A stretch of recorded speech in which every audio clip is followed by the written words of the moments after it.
to completely fall apart. Graham Norton has hosted thousands of guests over the years. He's known for his warmth, his humor, his ability to make even the most nervous celebrities feel at home on his famous red couch. But nothing could have prepared him for what was about to unfold on this particular evening. The show started like any other. The audience was buzzing with excitement. The lights were bright, and Graham walked out with his signature smile and that playful energy everyone loves.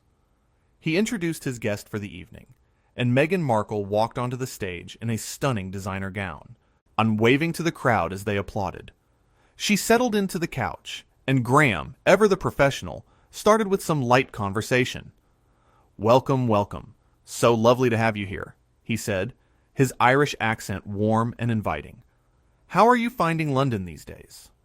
Meghan smiled, but there was something tight about it. "Well, Graham, I think the better question is, how is London finding me?"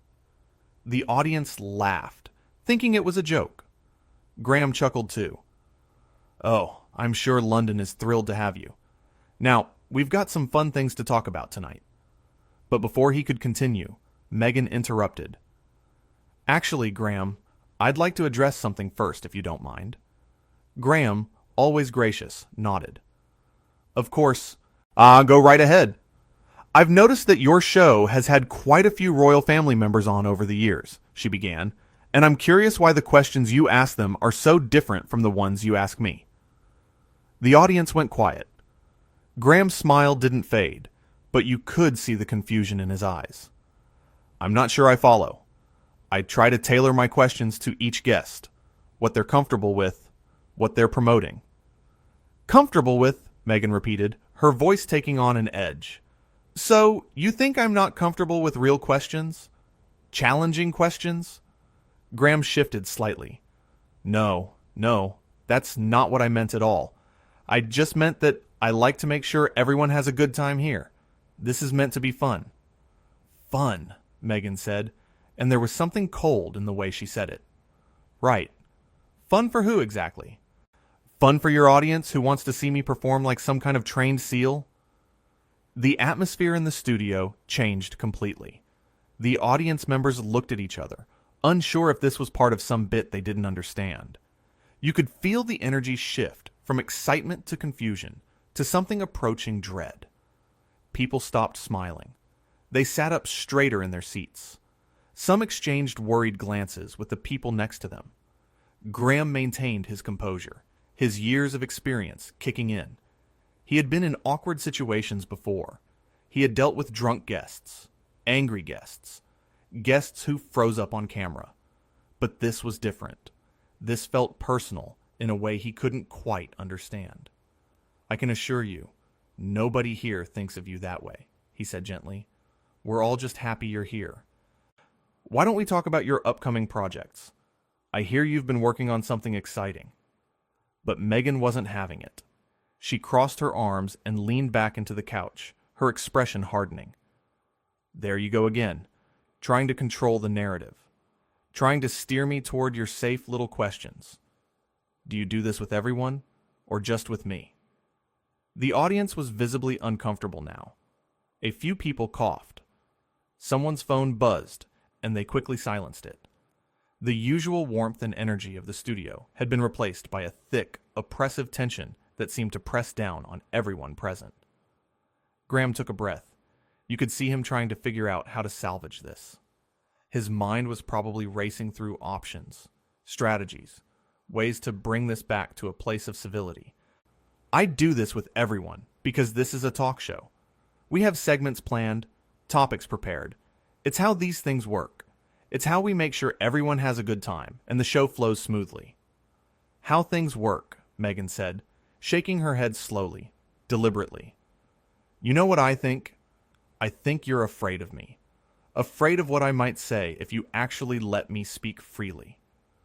"You are speaking freely," Graham pointed out, still keeping his tone light, though you could hear the strain underneath. "Right now, you're saying exactly what you want to say. Nobody is stopping you. Nobody is cutting you off. You have the floor." "Do I?" Meghan challenged. because it feels like every time I start to say something real, something true, you jump in with another one of your pre-written questions designed to keep everything surface level and palatable. Graham set his cards down on the small table next to his chair. He looked directly at her, his expression still kind, but growing more serious. I haven't jumped in once. Not once. You've been speaking continuously for the past few minutes, and I've been listening. That's what a good host does. They listen. Am I? Meghan leaned forward, her voice rising slightly. Because it feels like you're just waiting for me to stop so you can move on to your next scripted question. Like nothing I say actually matters to you. Graham paused before responding, clearly trying to choose his words with care. Everything you say matters, but I have to be honest with you. I'm struggling to understand what's happening here. Did something happen before you came on stage? Did someone say something to upset you? Because you seem to have come out here already angry, already defensive, and I genuinely don't know why. Meghan laughed, but there was no humor in it. It was a sharp, bitter sound that made several audience members flinch. There it is. Classic deflection. Make it about me being emotional, me being upset, me being the problem. Never about your behavior, your questions, your assumptions. The audience was completely silent now. This wasn't funny anymore. This wasn't entertainment. This was uncomfortable in a way that made people want to look away, but feel unable to. It was like watching a car crash in slow motion. Graham set down his cards completely now, giving her his full attention. Look, I'm not sure what's happening here, but I promise you, there's no agenda. There's no trap. There's no conspiracy. I ask questions. You answer them. We have a laugh, and everyone goes home happy. That's literally all this is. That's all it's ever been. Everyone goes home happy, Meghan repeated mockingly, her tone dripping with sarcasm. Everyone except the person sitting on this couch being treated like they don't matter. Like their thoughts and feelings are just obstacles to get through before the commercial break. I have never, not once, treated you like you don't matter, Graham said, and for the first time, there was a real firmness in his voice. Not anger, but a kind of steady resolve. I treat all my guests with respect. Every single one. That's not just what I do. That's who I am. Oh, please, Meghan scoffed. Spare me the self-righteous speech, Graham. We both know how this works. You pretend to be nice. You pretend to care. But at the end of the day, we're all just content for you. Just stories to fill your airtime. Respect, Meghan laughed, but it wasn't a pleasant sound. It echoed through the studio in an unsettling way. You want to talk about respect? Let's talk about how you introduced me tonight. Did you notice how you downplayed my achievements? How you made it all about my personal life instead of my work? How you reduced everything I've done to a footnote? Graham looked genuinely confused now, his brow furrowing. I introduced you the way your team asked me to introduce you. We got the notes from your publicist just this morning. Word for word, I read what they sent over. If you have an issue with the introduction, you need to take that up with your own people. Don't, Meghan said sharply, pointing a finger at him. Don't you dare blame my team for your choices, Graham. You're the host. You have the power here. You have the final say. You could have chosen to do better. You could have chosen to highlight my accomplishments instead of my relationships, but you didn't. I'm trying to do better right now by having this conversation with you, Graham said, his patience clearly being tested, but still holding on.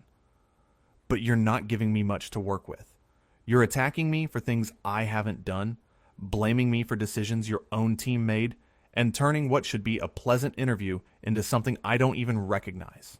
Meghan stood up suddenly, so abruptly that her purse fell from her lap onto the couch. The audience gasped collectively, a sharp intake of breath that filled the studio. Several people in the front row actually leaned back in their seats, as if the confrontation might somehow spill over into the crowd. There it is, Meghan said, her voice shaking with what sounded like rage. The truth finally comes out. I'm difficult. I'm not giving you enough. I'm the problem. It's always the woman's fault, isn't it? Always the woman who gets blamed when things go wrong. Graham remained seated, looking up at her with an expression that mixed concern with growing frustration. That's not what I said. Please sit down. Let's take a breath and talk about this like adults. Let's figure out what's really going on here. Talk about what, Graham? Meghan's voice was getting louder now, more shrill. How you've already decided what kind of guest I'm going to be. How you've already written me off as some kind of problem. How you've already planned your little anecdotes about the difficult celebrity you had to deal with. I haven't written you off as anything, Graham said, standing up now too.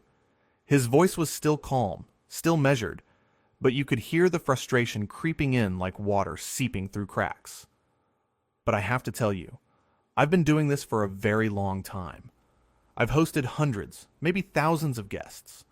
And I've never, not once, had a guest turn on me like this for absolutely no reason. No reason? Meghan's voice got even louder. Loud enough that the sound engineers probably had to adjust their levels. You think I have no reason? Do you have any idea what it's like to sit on this couch and feel like you're being judged for every single word that comes out of your mouth? Do you know what it's like to be scrutinized and criticized and picked apart no matter what you do or say? Actually, yes, Graham said. I sit in that chair every single night, and I'm judged by millions of people. But I don't take it out on my guests. The audience murmured their agreement. A few people even started clapping, but they stopped quickly, unsure if they should. Meghan looked out at the audience, then back at Graham. Oh, so now you're turning them against me too? I'm not turning anyone against anyone, Graham said, exhausted now. You're doing this to yourself. Typical, Meghan said. Absolutely typical. You can't handle a woman who stands up for herself, so you make her the villain. Standing up for yourself and attacking someone who's done nothing wrong are two very different things, Graham replied. And right now, you're doing the latter. Meghan grabbed her purse from beside the couch. You know what, Graham? I don't need this. I don't need to sit here and be disrespected on national television. Nobody has disrespected you, Graham said, his voice rising slightly for the first time. The only person who's been disrespectful tonight is you. The audience gasped again.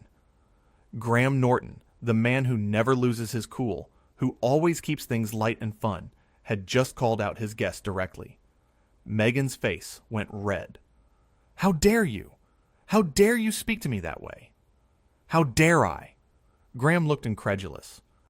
You've spent the last 10 minutes accusing me of things I haven't done, insulting me, insulting my show, and making my audience uncomfortable. What exactly did you expect me to say? I expected you to be professional, Meghan snapped. I have been nothing but professional, Graham shot back. I welcomed you onto my show. I prepared questions that your team approved. I tried to make you comfortable, and you've thrown it all back in my face. Meghan turned to the audience. Are you all just going to sit there and let him talk to me like this? The audience didn't respond. They sat in stunned silence, not knowing what to do. She turned back to Graham. This is unbelievable. You're all unbelievable. If you're this unhappy being here, you're welcome to leave, Graham said quietly. I won't stop you. Oh, so now you're kicking me off your show? Meghan's voice was shrill now. I'm not kicking you off, Graham clarified. I'm saying if you want to leave, you can leave. But if you want to stay, then we need to actually have a conversation instead of whatever this is. Meghan stood there for a moment, clutching her purse, looking between Graham and the audience. You know what? Fine. I will leave. I don't need this show. I don't need any of this. She started walking toward the exit, her heels clicking loudly on the floor. Graham watched her go, shaking his head slightly. Just before she reached the curtain, she turned back. You're going to regret this, Graham. Mark my words. Graham, who had been so patient, so kind, so understanding throughout the entire ordeal, simply said, "The only thing I regret is that we couldn't have the conversation I was hoping to have. I wish you all the best." Meghan stared at him for another moment, then turned and walked through the curtain. The door slammed behind her, and the sound echoed through the silent studio. Graham stood there alone on the stage, in front of his red couch, in front of his stunned audience. He ran a hand through his hair and let out a long breath. "Well," he said finally, and a few nervous laughs rippled through the crowd. That was unexpected. The audience didn't know whether to laugh or stay quiet. Graham walked over to his chair and sat down, looking genuinely shaken. "I have to apologize to all of you," he said, looking directly at the camera. "That was not how I wanted tonight to go. That was not how any of this was supposed to happen." Someone in the audience shouted, "It wasn't your fault, Graham," and others joined in with applause and cheers of support. Graham smiled weakly. "You're very kind. Very, very kind. But still, you came here for a fun show, and instead you got, well, whatever that was. In all my years of doing this," he continued, "I have never had anything like that happen. I've had guests who were nervous, guests who were shy, guests who were a bit tipsy, but I've never had someone come on and just decide that I was the enemy before we even really started talking." The audience was listening intently now, hanging on every word. "I want you all to know," Graham said, his voice sincere, "that I meant what I said. I do try to treat every guest with respect. I do try to make everyone feel welcome. And if I failed to do that tonight, if I said something or did something that caused that reaction, then I genuinely apologize."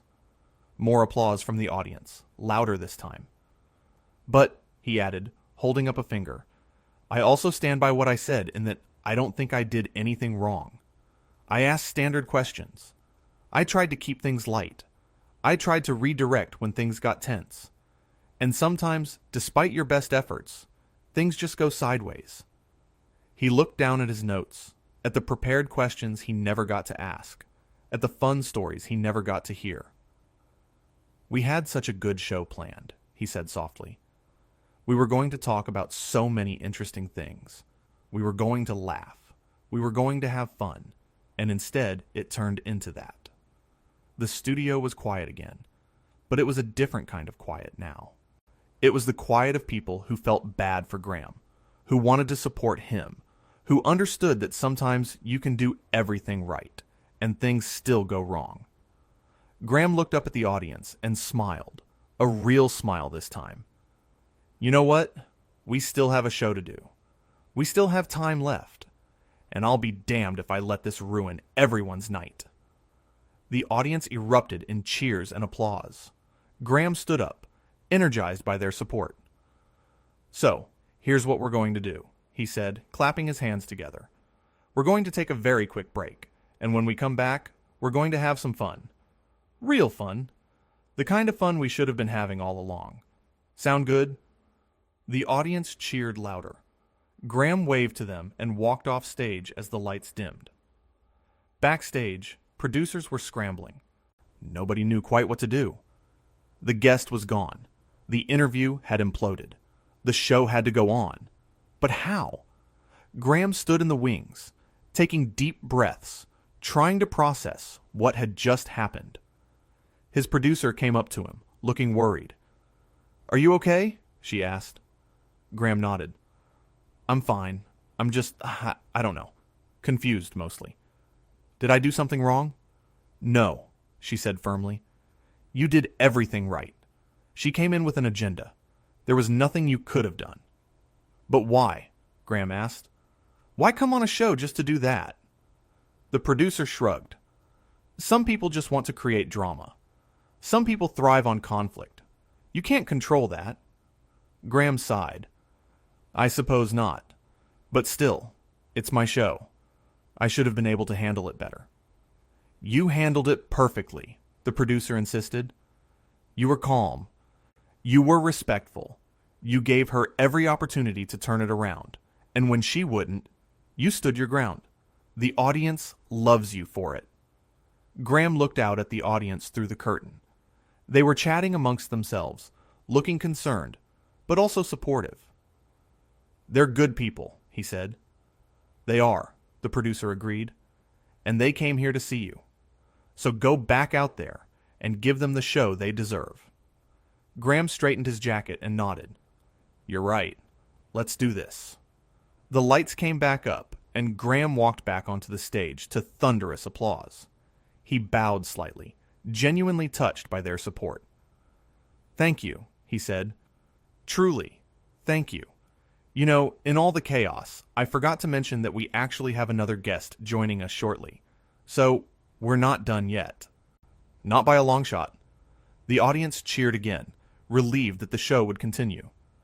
"But before we bring them out," Graham said, sitting back down in his chair, "I just want to say one more thing about what happened earlier." The audience quieted down, listening. "I've been very lucky in my career," Graham began. "I've met incredible people. I've heard amazing stories. I've laughed until I cried, and I've been moved until I cried. And yes, sometimes things don't go as planned. Sometimes conversations get awkward or uncomfortable. But that's okay. That's part of life. Part of real human interaction." He paused, choosing his words carefully. "What happened tonight was not that," he continued.